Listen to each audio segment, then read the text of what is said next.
Hey, what's up, guys? This is David Labby here with Big Man Fitness, Big Tribe. Today is May 16th. Sorry, May 15th. Wow. Monday. I'm always horrible with this stuff. So, tomorrow's Tuesday, today's Monday. I'm a little bit tired right now.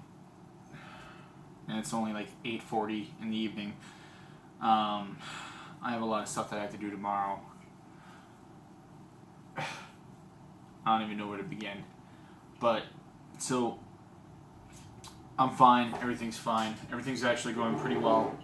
I did pretty good with the types of food that I was eating.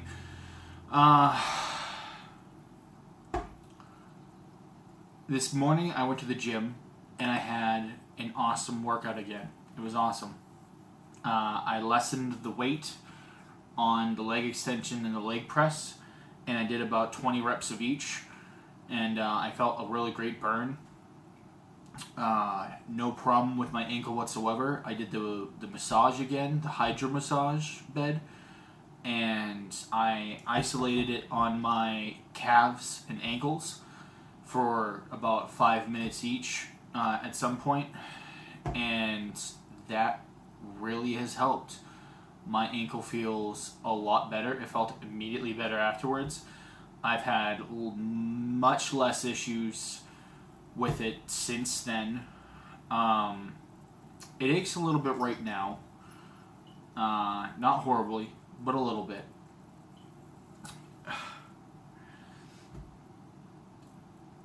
I'm learning more about time management and fitting in more. It's not about fitting more stuff into the day. It's about fitting things into your schedule and working around things. Getting time to read, getting time to have time alone.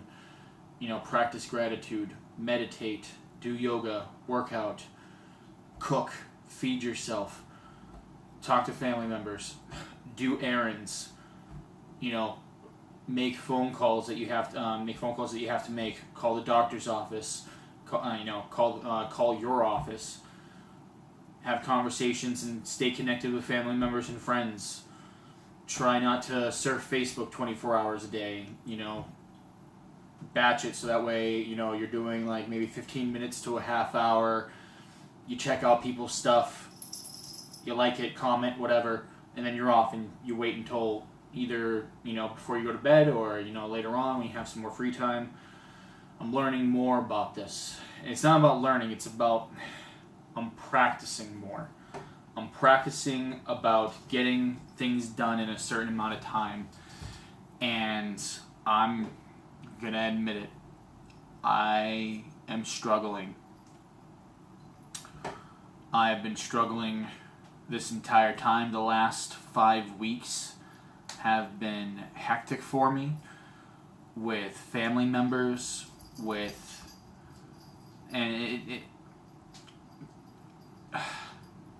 it's gonna sound like excuses, but it's not. It's explanations. The excuse is with me. It's my excuse. They're gonna have their problems regardless, and it's up to me whether or not I choose to assist, if I choose to help.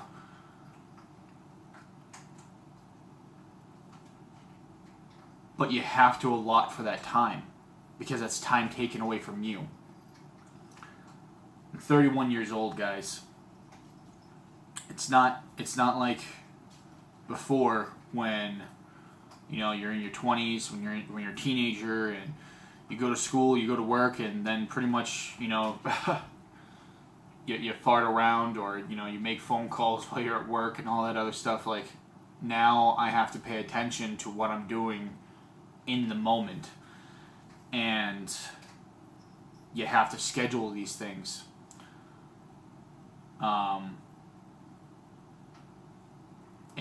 It's crazy. It's crazy sometimes. Time can slip away from you.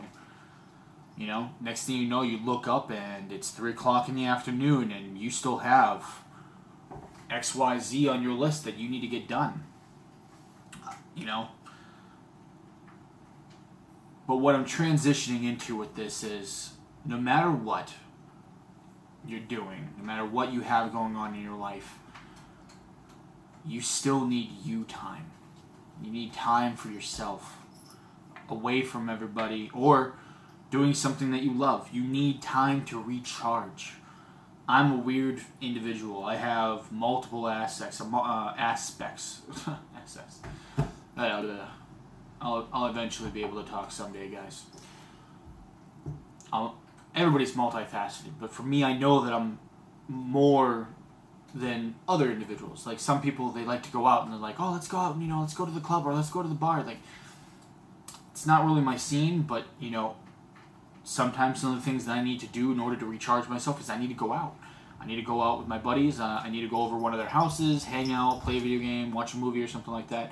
I don't do it as much as I used to, but it's still important to have that time out, right? Other times I need time, just with my wife, right? That's me and her time.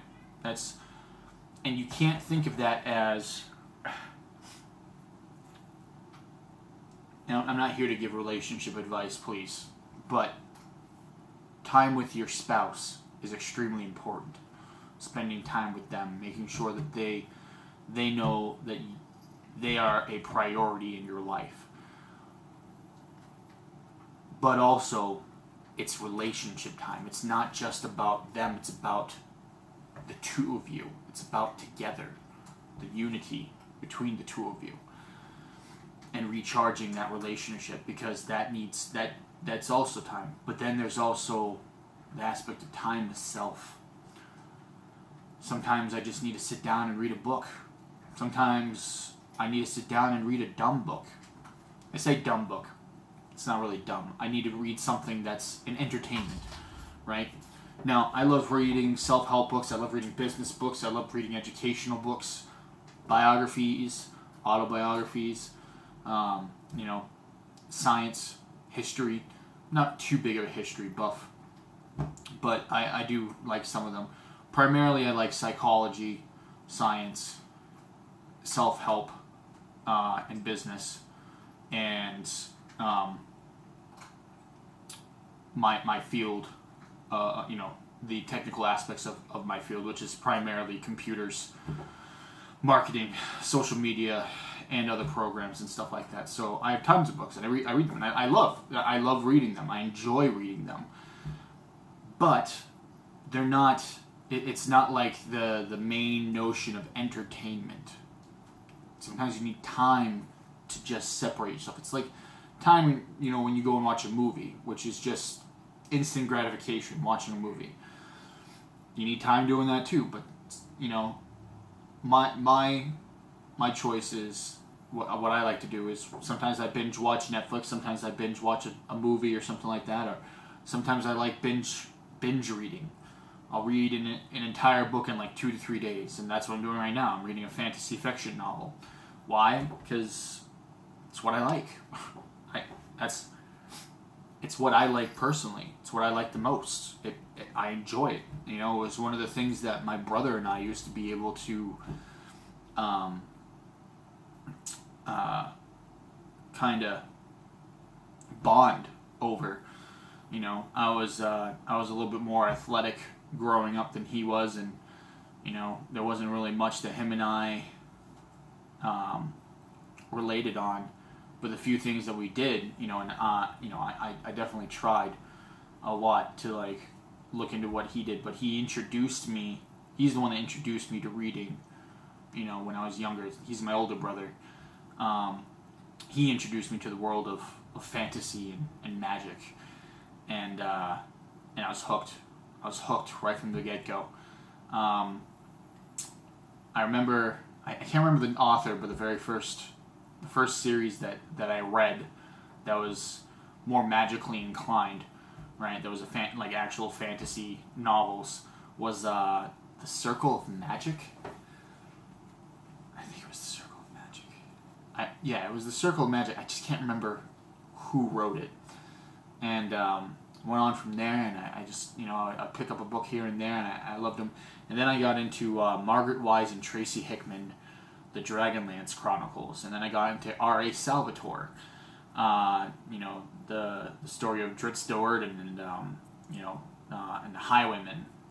Those are some of my favorites by him. And then so I would have to say R.A. Salvatore is one of my favorites. My top two are R.A. Salvatore and Terry Goodkind. Terry Goodkind wrote the Sword of Truth series, and his first one's my favorite one, which is Wizard's First Rule, and I definitely love that. Anyway, the whole point of this is you just need time to relax, to be able to do something that you enjoy. Sometimes I just need to do something mundane. I go and I work on one of my projects. I go and I read one of my self-help books. But sometimes I need something that sometimes you just need pure entertainment. Sometimes I go out and I work on my car. I haven't done that in a long time, but that's one of the things. Like I check the oil, I change the air filter, I go get new wiper blades. I do the whole 9 yards, and then I go take it for an oil change. And I like working on my car. Sometimes I check things out.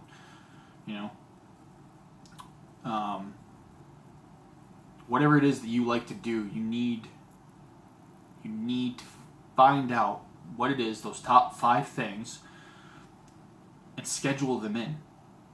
Don't wait. Don't wait for it. Don't be like, oh, I'll figure it out when, No. You need to have some you time. If anything at all, a couple hours a week, even if it's on a weekend or a weekday or whatever, 2 to 3 hours of you time, right? Every week. I used to have a rule where I would take one day, and it was kind of like, I called it King for a Day. I haven't really talked to many people about this, but it's the one day a month where I do anything that I want. I want to stay in all day. Nobody can bother me unless it's an absolute emergency. It can wait. It can absolutely wait. Unless it's an emergency, of course. But everything else can wait. Why? You need to go to the store? Wait till tomorrow. Need me to come over and, fix a leaky pipe? It can wait till tomorrow. Right? Turn the water off. Like, this is a me day. Like, unless there's water all over the floor. But anyway, I like to over-explain sometimes. That's what happens when you're exhausted, guys. Ugh.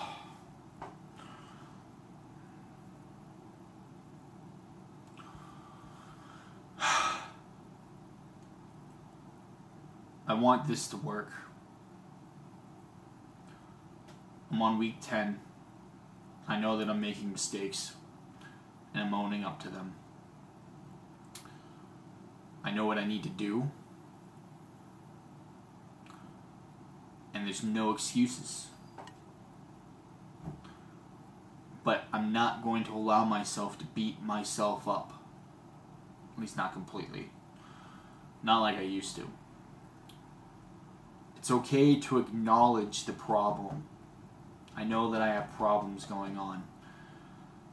There's a lot of issues with my family. There's a lot of issues with work. There's a lot of issues with my business. Life happens, guys. Life happens. And you have to account for it. You just have to account for it. You have a bad day. You're not able to do everything that you wanted to. Okay. You're going to have to chalk it up to experience and move forward to the next day. Because tomorrow is a brand new day, guys. I'm going to wake up tomorrow and it's going to be Tuesday. Right? And I have an entire new day to make an entirely new experience. Heck, the next 5 minutes is an entirely new experience. I'm going to walk myself into my living room and I'm going to sit down and I'm going to enjoy a book. Why? Because that's what I want to do.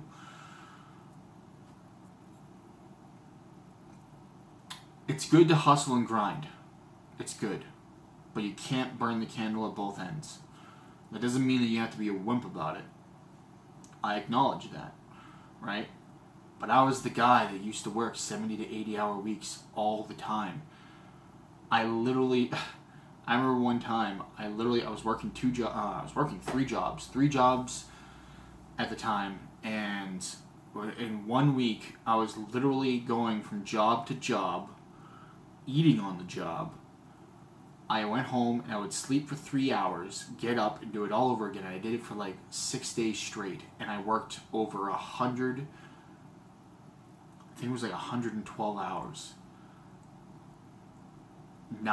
People are like, that's impossible. Oh, no, it's not. No, it's not. Is it advisable? Absolutely not. I was dead. Absolutely dead. And the messed up thing, it's kind of a funny story. I remember because I went back out to my car, and my car had died. The battery died, and I couldn't start it. And I knew that it was just a problem with the battery. I must, and I think I must have had like I must have not closed the door enough, and the interior light was on. But I remember the battery dying, and I had to call my buddy up at like 3 o'clock in the morning to come, give me a jump so that way we could get home. Because man, that was just a bad bad night, and I literally went home. Finally got it home. He was totally cool. We got upstairs, and at the time I used to smoke cigarettes and stuff. So we sat down, we had a couple of beers and smoked a couple of cigarettes, and then I was out. I think I slept for like 12 to 14 hours straight or something like that. I remember I went back to bed like a few times. Like I was dead to the world. And that's when you burn the candle at both ends like that. It's just not good for you at all. It's just not. There's what's the reason? I mean, I enjoyed the paychecks that week, but it just wasn't worth it. So I ended up quitting one of my jobs that I was working, and then I ended up quitting another one like a couple of weeks later because it just wasn't working for me anymore.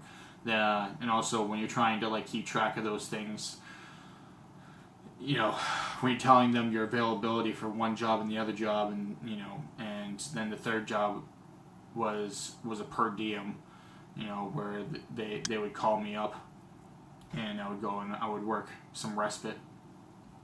It was just too intense. But anyway, my vlogs are random, I know, but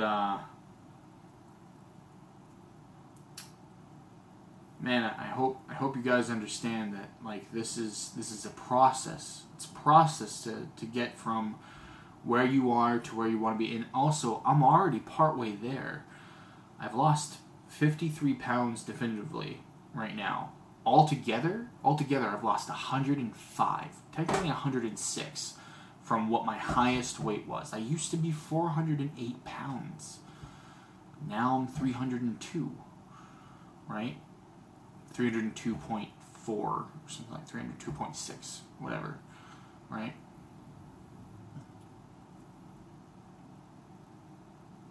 I'm almost at my first goal. I have another goal. I'm making progress, and I'm happy about it. This is the time to relish in your small victories, the small things, to look back, look at your progress, look at where you were to where you are now, right? You may not be 100% where you want to be, but you're better off than what you were. And even if you've taken a couple of step backs, right? You know better now. You've learned from it. I learned from this experience, right? I've had some really great successes, and I've had some really, really big failures, right? My biggest failures were my failure is timing and portion control. I haven't been measuring properly. I didn't measure properly today. I estimated pretty well, but I know most likely I went over my caloric intake for the day. I definitely had a lot of protein. But I'm not going to beat myself up for it, because the results will show for themselves. And also, I'm exercising, I'm healthier than what I was, and I'm happy about that. You have to find what is good for you, and stick to the key principles and the key values of what you are, right? And what you're doing. What is it that you define as success in this? My definition of success was a few things, and I've stuck within those guidelines. So I'm happy. I'm not perfect. I'm not exactly where I need to be. But when I am, I'm going to be that much better for it. Because I'm still getting progress. I've still gotten smaller. I've still gotten a lot smaller. My pants don't fit anymore. I have to like pretty much draw my drawstring up every single time that I put on my old sweatpants. I have to cinch my belt now and down onto the 5th notch. That's pretty intense. My belly, the fat on my stomach is, how do I say this? It's softer. It's much softer than what it was. It used to be hard fat, if you know what I'm saying. Like, it used to be firm. It used to be a firm, adipose tissue. I say adipose tissue, it just means fat. It's just a scientific name for fatty tissue underneath the skin. Whatever. But I'm doing good. And it's softer. That means that it's less dense. It's less dense. So, guys, keep moving forward. Stay informed. Be informed. Stay motivated. Live big. Well.